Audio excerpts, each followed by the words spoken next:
అందరికీ నమస్కారం. ఇవాళ మన కథ అనుబంధాలు. రచన మందా భానుమతి గారు.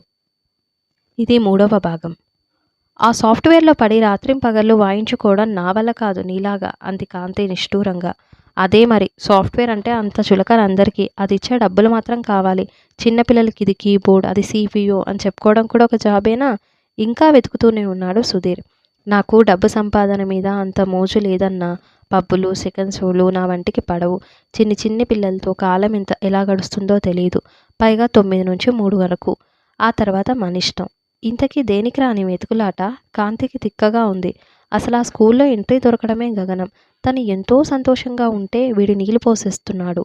ప్రసన్న, సూరిబాబు చిరునవ్వుతో చూస్తున్నారు. ముత్యాల్లాంటి పిల్లలు. తమకు కావాల్సింది సాధించుకోగలిగిన పట్టుదల, సాధించుకున్నాక జీవితాన్ని సంతోషంగా మలుచుకోగలిగిన నేర్పు ఉన్న నీటితరం ప్రతినిధులు. సూరిబాబుకు గర్వంతో ఛాతీ ఉప్పొంగింది. అంతలో సుధీర్ వెతుకుతున్నది కనిపించినట్టుగా ఒక్క గంతులో లేచి పరిగెత్తాడు. అయోమయంగా అటే చూస్తున్న కాంతికి చేతులతో ముంత కింద పప్పు పొట్లాలు పట్టుకొని అవి కింద పడిపోకుండా బ్యాలెన్స్ చేస్తూ వస్తున్న సుధీర్ కనిపించాడు. వార్ని ఇదా సంగతి అనుకునేలోపు సుధీర్ పక్కనే తెల్లని ఫుల్ హ్యాండ్ షర్ట్ టక్ చేసి 2 చేతులు బ్రౌన్ ప్యాంట్ జేబుల్లో పెట్టుకొని నెమ్మదిగా తలూపుతూ చిరునవ్వుతో ప్రశాంతమైన మొహంతో వస్తున్న అందమైన యువకుడు కనిపించాడు. ఆఖరి సంధ్యాకిరణం అతని మొహం మీద పడి బంగారు రంగుతో మెరుస్తోంది. ఇతను నా బెస్ట్ ఫ్రెండ్ ప్రశాంత్. అమెరికాలో పెద్ద సాఫ్ట్వేర్ కంపెనీలో పనిచేస్తున్నాడు.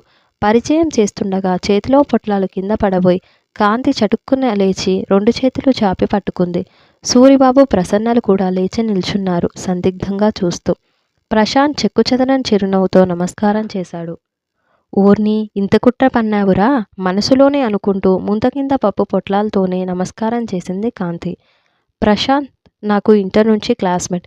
ఇద్దరం సిబిఐటిలో ఒకే బ్రాంచ్లో బీటెక్ చదివాం. ఇతను నాలాగా కాదు. చేసే ప్రతి పని మీద శ్రద్ధ పెడతాడు. సుధీర్ మాటలు విని నవ్వుకుంది ప్రసన్న. సుధీర్ చదువంతా ఆడుతూ పాడుతూనే అయిపోయింది. పరీక్షల మీద కంటే క్రికెట్ మీదే ఆసక్తి. ప్రతి ఆదివారాలు తెల్లని ప్యాంట్ షర్ట్ వేసుకొని వెళ్ళి సాయంత్రానికి దుమ్ము కొట్టుకుపోయి వస్తాడు. ఇప్పటికీ అంతే. మీరెక్కడుంటారు బాబు? సూరిబాబుకి సుధీర్ ఆంతర్యం అప్పుడే అర్థమవుతోంది. ఇంత బాధ్యతగా చెల్లెల గురించి ప్రయత్నిస్తున్నాడంటే తనకంటే నయమే. కాంతి ఎప్పుడూ పసిపిల్లలాగే అనిపిస్తుంది. అదేమిటో. మెహదీపట్నంలో అండి. మాది అసలు తణుకు దగ్గర చిన్న పల్లెటూరు. ఇప్పుడక్కడెవ్వరు లేరు. నాకొక అక్క పెళ్ళయింది. తను కూడా యుఎస్లోనే ఉంటుంది. అమ్మా నాన్నల్ని కూడా తీసుకెళ్దామని ప్రయత్నం చేస్తోంది ఈ సంవత్సరం సిటిజన్షిప్ వచ్చాక. ప్రశాంత్ చెప్తుంటే గట్టిగా నిట్టూర్చాడు సూరిబాబు. పల్లెలు వదిలి నగరాలకి, ఆ తర్వాత విదేశాలకి అంతులేని పయనం. ఆ సాయంకాలం ఆహ్లాదకరమైన వాతావరణంలో సరదాగా గడిచిపోయింది. చిన్నపిల్లల్లాగా అందరూ ఐస్ క్రీంలు తిన్నారు. కాంతి, సుధీర్లు ఒకరినొకళ్ళు కవ్వించుకున్నారు. తరచూ ఇలా వస్తుంటే ఎంత బాగుండేదో అనిపించింది సూరిబాబుకి. ఆదివారాలు వస్తూ ఉండవచ్చు. కానీ చదువులు, పరీక్షలు, తన టార్గెట్లు వేగంగా గడిచిపోయింది కాలం. వెనక్కి తిరిగి రాలేదు కదా. అలా కలిసి మినర్వాలో భోజనాలు చేసి బయటికి వచ్చారు. వెళ్ళొస్తానండి ప్రశాంత్ నెమ్మదిగా నవ్వుతూ అని ఆటో పిలిచి వెళ్ళిపోయాడు. అతను మాట్లాడితే ఎవరికి చెప్పదలుచుకున్నాడో వాళ్ళకి తప్ప ఆ పక్కనే ఉన్న వాళ్ళకు కూడా వినిపించదు. ఇదేనా నువ్వు చెప్పదలుచుకున్న గుడ్ న్యూస్? కాంతి మూతి ముడిచింది టాక్సీలో కూర్చున్నాక. ఎవ్వరూ మాట్లాడలేదు. చాలా మంచివాడు నాన్న. నాకెప్పటినుంచో తెలుసు. నేనెప్పుడూ కొట్టినట్టు మాట్లాడతానంటారు కదా. అతను చూడండి ఎంత నెమ్మదో. ఇంతకంటే మంచి సంబంధం తేగలమా? ఆలోచించండి. అతనికైతే నచ్చినట్టే ఉంది. మనం సరే అనుకుంటే వాళ్ళింటికి వెళ్దాం. సుధీర్ ఇంట్లోకి రాగానే చెప్పేసి తన గదిలోకి వెళ్ళిపోయాడు. నిద్రొస్తోంది. ఆవలిస్తూ అప్పుడేం మాట్లాడవద్దనుకున్నారేమో సూరిబాబు, ప్రసన్నలు కూడా తమ గదిలోకి వెళ్ళిపోయారు. కాంతి హాల్లో పడకుర్చీలో కూర్చుండిపోయింది రాత్రంతా. ఏదో తెలియని ఆందోళన. ఇప్పుడు కాకపోతే వచ్చే సంవత్సరం పెళ్లి చేసుకోవాల్సిందేనని తెలుసు. పైగా ప్రశాంత్ మీద ఎటువంటి అభిప్రాయం కలగలేదు.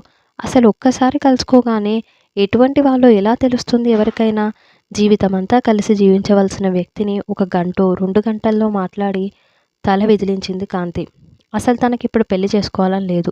నిన్నటి వరకు చదువు, పరీక్షలు, స్నేహితులు హాయిగా జాలీగా తిరిగింది. కనీసం 1 సంవత్సరం పరిసరాల్ని, మనుషుల్ని పరికించి వ్యవహార జ్ఞానం సంపాదించుకోవాలని ఉంది. అదే చెప్పింది తల్లిదండ్రులతో. మర్నాడు తన అభిప్రాయం అడిగినప్పుడు. 1 ఏడాది టైం ఇవ్వండి నాన్న. అప్పటికి గానీ నేను మెంటల్గా తయారవ్వలేను. రాత్రంతా ఆలోచించాను.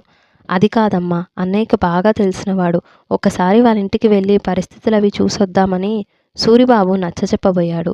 అంతలా బ్రతిమాలడం ఎందుకండి, దానికేం తెలుసు? చిన్న పిల్ల, మనం వెళ్ళి చూసొద్దాం. నక్షత్రాలు, జాతకాలు ఎన్ని కలవాలి, కట్న కానుకలు అసలు మనకు అందుబాటులో ఉన్నారో లేదో, ఇది సరే అంటే మాత్రం అనగానే సరిపోతుందా? ముందు అబ్బాయి ఏమన్నాడో తెలియనిండి, అప్పుడు ఆలోచించొచ్చు. ప్రసన్న దడదడ అనేసి కూరగాయలు తరగడంలో మునిగిపోయింది. టీవీ ముందు కూర్చొని సినిమా చూస్తూ చేసేదేం లేక కాంతి తన గదిలోకి వెళ్ళిపోయింది తయారవడానికి. ఆ వేళ తన స్కూల్లో జాయిన్ అవ్వాలి. సూరిబాబు కూడా హడావుడి పడుతూ ప్రసన్న సర్ది ఉంచిన టిఫిన్ బాక్స్ తీసుకొని స్కూటర్ ఎక్కాడు. నిన్న సూపర్వైజర్కి అప్పచెప్పిన పని సరిగ్గా అయిందో లేదో అనుకుంటూ. ప్రశాంత్ కుటుంబం ముచ్చటగా ఉందమ్మా. ఇల్లు, ఇంట్లోని మనుషులు మాకు బాగా నచ్చారు. ఎంతో మర్యాదగా మాట్లాడారు. మేం వస్తున్నామని ఫోన్ చేయగానే జ్యోతిష్యుని కూడా పిలిపించారు. జాతకాలు బాగా కలిశాయట. సూరిబాబు వారం తిరగకుండా ఆదివారం ప్రశాంత్ వాళ్ళింటికి వెళ్ళొచ్చి అన్నాడు. జాతకాలు ఎంతో బాగా నప్పాయట. వెంటనే చూసి చెప్పేశాడాయన. అసలు వాళ్ళింట్లోది ఎంత శుభ్రంగా ఉందనుకున్నావు? ఆవిడైతే చాలా ఉద్దిగ్గా ఉంది. ఇంకా వాళ్ళమ్మాయి, తను కూడా ప్రశాంత్తోనే వచ్చిందిలే. కుదిరితే పెళ్లి చేద్దామనట.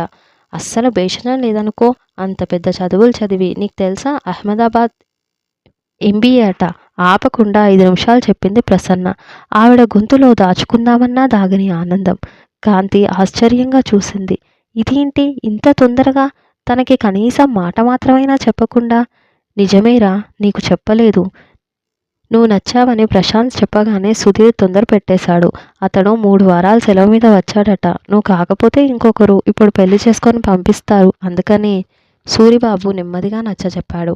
ముందు వాళ్ళకు కూడా నచ్చాలి కదా. అయినా అబ్బాయిలో ఏం వంక పెడుతుంది? నిక్షేపంగా ఉన్నాడు. ఆ విషయం, ఆ నెమ్మది నాకు తెలిసి ఏ మగపిల్లాల్లోనూ చూడలేదు. ఎంతసేపు వాళ్ళకి నచ్చాలి కదా అంటావు కానీ నన్ను అడగవేంటమ్మా? ఎందుకో నాకు నువ్వు అంటున్నంత గొప్పగా అనిపించట్లేదు. ఎక్కడో ఏదో ముళ్ళు గుచ్చుకుంటున్నట్టుగా అనిపిస్తోంది, బలహీనంగా అంది కాంతి నాన్న సహాయాన్ని అర్థిస్తున్నట్టుగా చూస్తూ. చిన్నప్పటి నుంచి కాంతిని వెనకేసుకొని వచ్చి వాదించే సూరిబాబు ఈ విషయంలో మౌనం వహించాడు. ముళ్ళు లేదు, మట్టిగడ్డలు లేదు. అంతా ఆ విధవ నవలలు చదివి వేస్తున్న వేషాలు. నువ్వే అందులో హీరోయిన్లా అనుకోవడం. బుధవారం వాళ్ళు వస్తున్నారు. స్కూల్కి సెలవు పెట్టు. సెలవు ఇవ్వనంటే మానే. ఇంతోటి ఉద్యోగం దొరక్కపోదు. అయినా ఇంచక్కా అమెరికా వెళ్ళబోతూ. ప్రసన్నకి ఈ సంబంధం బాగా నచ్చింది. అందులో సుధీర్ సెలక్షన్ తప్పిపోతుందేమోననే భయం. ఆ గాబరాలో గట్టిగా అరిచింది. కాంతి లేచి వెళ్ళిపోయింది. ప్రతిదానికి తన పుస్తకాల మీద పడుతుంది. ఆవిడ ఇష్టప్రకారమే నడుచుకున్నా కూడా వాదించి ఏం లాభం? జరిగేది జరక్క మానదు. కళ్ళల్లో నీళ్ళాపుకుంటూ ఇంటి ముందున్న తోటలోకి వెళ్ళి మొక్కలకి గొప్పులు తవ్వడం మొదలుపెట్టింది. కాంతి ఉప్పిటిగా కూర్చుంది సోఫాలో. గంధం రంగు చీరకి మజంతా బోర్డర్ ఉప్పాడ చీర. పెద్దదాన్లా ఉంటానమ్మా అంటే వినలేదు ప్రసన్న. సిల్క్ చీరలో మరీ సన్నగా చిన్నపిల్లలా కనిపిస్తావు. ఇదైతే సాంప్రదాయంగా ఉంటుంది. తల్లి మాట కాదంటే మళ్ళీ వాదోపవాదనలు ఎందుకులే అని బుద్ధిగా తలూపింది. నిజంగానే ఆ చీర చాలా బాగా నప్పింది కాంతికి.